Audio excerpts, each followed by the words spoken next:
Room ট্যুরটা আপনাদের first করে দিই। এটা হচ্ছে এন্ট্রেন্স, ঠিক আছে।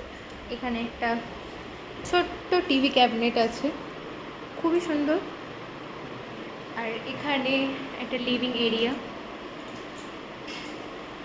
ঠিক আছে। আর এগুলো তো নতুন করছে, সেই জন্য এগুলো মনে হয় ওরা এখন সাজাবে, এখন কিছু করেনি। আর এটা কিচেন, এখানে ওয়াশরুম, বেসিন আছে একটা, আর এটা ওয়াশরুম। এই ওয়াশরুমটা কি দেখাবো দেখি। এই যে ওয়াশরুমটা বেশ বড়, বেশ বড় ওয়াশরুম, ঠিক আছে। আর এখানে কিচেন, যারা বাচ্চা নিয়ে ট্রাভেল করবে তারা ডেফিনেটলি আমি তো বলবো হোমস্টেতে থাকা ভালো, কারণ বাচ্চার খাবার দাবার সবই এখানে তো সব মশলাপাতি দিয়েই দিয়েছে। এখানেও কিছু বাসনকুসন আছে, জল আছে, বেসিন আছে, যে গ্যাস আছে। ওকে, এটা হচ্ছে বেডরুম। এই যে অনেক বড়, এটা বেড। এই যে এসিও আছে, কুলারও আছে, জানি না কুলার কেন দিয়েছে। এগুলো এখন ফাঁকাই আছে সব, পরে দরকার পড়লে হয়তো ওরা কিছু রাখবে। মোটামুটি রুম টুরটা এরকম আসছে। অনেক বড় রুম, অনেক বড়, মানে আমি ক্যামেরাতে কতটা বোঝা যাচ্ছে আমি বুঝতে পারছি না, ভালো স্পেস। নমস্কার বন্ধুরা, আপনারা আগের ব্লগেই দেখেছেন আমরা পুরী পৌঁছে গেছি শনিবার। আর এখন আমরা মোটামুটি রেস্ট আমাদের বিকেলবেলা নেওয়া হয়ে গেছে। আর সেই জন্য আমরা ডিসিশন নিয়েছিলাম আগের থেকেই যে শনিবার দিন বিকেলবেলা কি সন্ধ্যাবেলা করে আমরা পুজো বা দর্শন সেরে নেব। কিন্তু আমাদের যে ল্যান্ডলর্ড আছে, যাদের বাড়িতে আমরা হোমস্টেতে আছি, সেখানে উনি জানালেন যে সন্ধ্যাবেলায় প্রচণ্ড ক্রাউড থাকে, সেখানে যাওয়াটা ঠিক না বাচ্চা নিয়ে। মোটামুটি যদি 9টা সাড়ে 9টার পর থেকে পুজো দিতে পারেন তাহলে খুব ভালো হয়। তো সেই জন্য আমরা মোটামুটি এখন বাজছে 8টা, এখন বেরোচ্ছি। একটু বিচের দিকেও যাব, সেখানে একটু ঘোরাঘুরি করে তারপর আমরা 9টা নাগাদ মন্দিরে পৌঁছে যাব। এই যে তুমি যাবে, তুমি যাবে মাম্মা? এই যে সুন্দর সাজুগুজু করে একদম রেডি পুরো, এখন টিভি দেখছি, সেই জন্য এখন আর কোথাও যেতে চাইছে না। চলো চলো চলো চলো, আমরা যাবো তো। চলো, হ্যাঁ ঠিক আছে, মিস রেইচেল দেখা হয়ে গেছে, এবার যেতে হবে। চলো মামা, চলো। ওর প্রচন্ড ট্যান্ট্রাম। চলো মামা, লেটস গো। ওকে, আমরা এখন বেড়াতে যাব, চলো। চলো। মন্দিরের ভেতরে তো আপনাকে কিছুই দেখাতে পারবো না, কারণ ওখানে তো ফোন অ্যালাউ না। তো বাইরে অবধি যাব, তারপরে আমরা কি করছি সেটা আপনাদের সাথে শেয়ার করব। যাওয়ার আগে কিছু ফটো আমরা তুলে নিলাম, কারণ ভিডিও করতে গিয়ে না খুব একটা ফটো তোলা হয় না, সেই জন্য একটু কিছু ফটো তুলে নিচ্ছিলাম।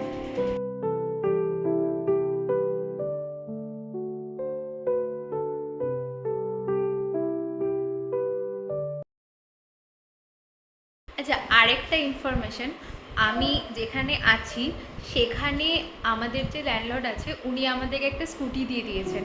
তো ওই স্কুটিতে করে আমাদেরকে বলেছে যে লোকাল যা ঘোরার আছে সেখানে আরাম করে ঘুরতে।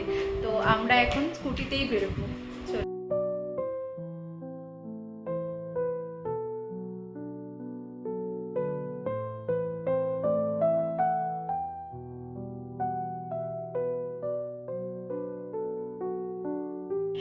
আমি অনেকটাই ছোট যখন আমি লাস্ট পুরী গিয়েছিলাম, কিন্তু বহু দিন ধরে আমি ভাবছি যে এবারে যাব। মানে আমার মেয়ে হওয়ার পর থেকে আমার ইচ্ছে ছিল পুরী ঘুরে আসার, কিন্তু ওই বাবা না ডাকলে পুরী তো যাওয়া হবে না।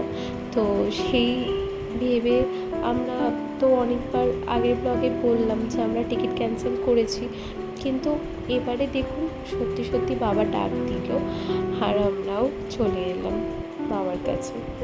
অন্য স্টেটে এসে লোকাল বাইকে করে বা স্কুটিতে করে ঘোরার একটা মজাই আলাদা, কারণ প্রতিটা অলিগলি আমরা রাস্তাও জেনে গেছিলাম আর খুব ভালো লাগছিল।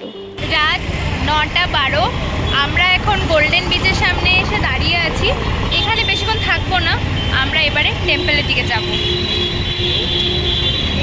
ভিড় দেখো, ভিড় প্রচুর ভিড়, করছে। প্রচুর 3 ভিড়। দিনের ছুটিতে সবাই এত পরিমাণে ভিড়, মানে 2 দিন ছুটি আছে তো সবাই মোটামুটি চলেই এসেছে। জয় জগন্নাথের জয়।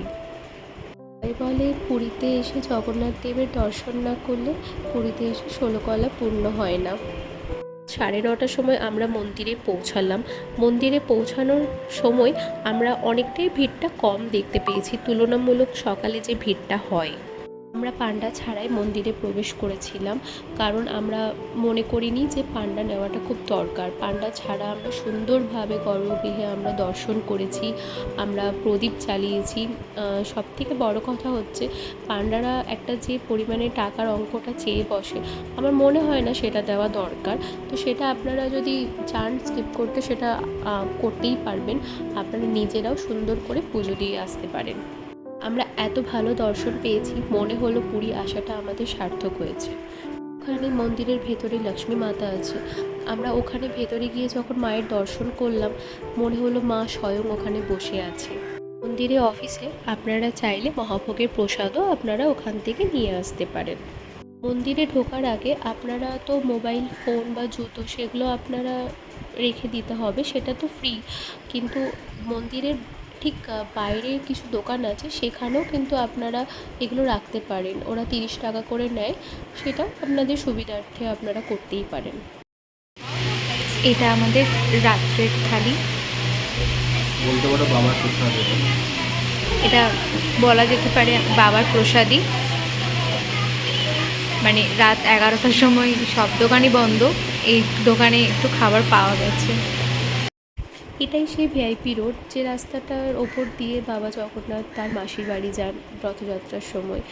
আর রাস্তাটা এতটা চওড়া, মানে আমি ওখানে না গিয়ে বুঝতে পারছিলাম না আর রথযাত্রার সময় কত লোকই না থাকে এখানে। ভালো দর্শন করে আমরা বাড়ি ফিরে এলাম। আপনাদের যদি ভিডিওটি ভালো লেগে থাকে, একটা লাইক, কমেন্ট, শেয়ার আর চ্যানেলটা সাবস্ক্রাইব করে দেবেন। টাটা।